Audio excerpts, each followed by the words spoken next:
is Gita?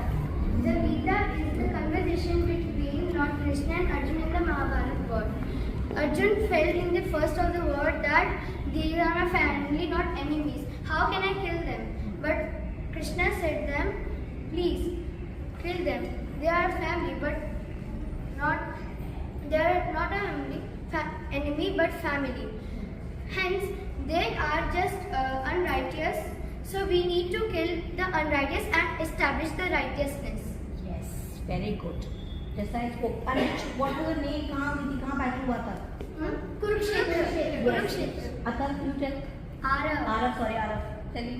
Ma'am, it tells that we should be righteous and we should kill the unrightness and establish the rightness. Okay. All right. Okay. And one more thing, beta. When someone tells you that he has said this for you, she has said, should you go and fight? No. What is supposed to do? First, we should understand the matter. What is the matter? Then we should not fight. We should tell him. Okay. Politely. All right. And should you always say that you should get full marks? How will you get full marks? Ma'am, we should be studying hard. Yes. 5. We should not worry. कर्म करना है. What does it mean?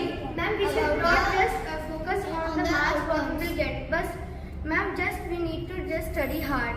Yes, कर्म करना है. कर्म is more important. Yes, And dharma also. All right.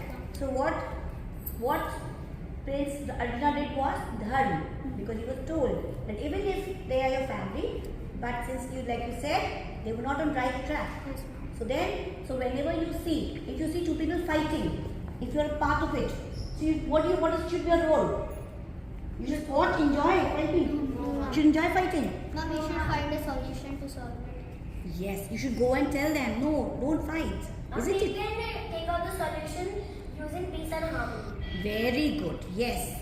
Should try and resolve the problem rather than being a party to it. Alright? Yes. So whatever lessons you... Yes. Yes, beta? We should convince them. You should convince them? For what? To don't fight and converse politely. Yes. And all the teachings of Bhagavad Gita should be practiced. You should inculcate those values. Because whatever is said there, it is for your good. How to overcome your challenges. You will have so many challenges as you grow. But we need to overcome them. We don't have to sit back and cry. We should overcome. Yes. Alright? So we are going to follow whatever was done here. Okay, children? So today you should go home and what? Read Bhagavad Gita. No, read. It's okay. But then you can go home and discuss. Alright? Yes. Try to enhance it. Try to enhance it. Very good. Yes, Arav. We should try and enhance it. And we should go and discuss. Alright? Yes.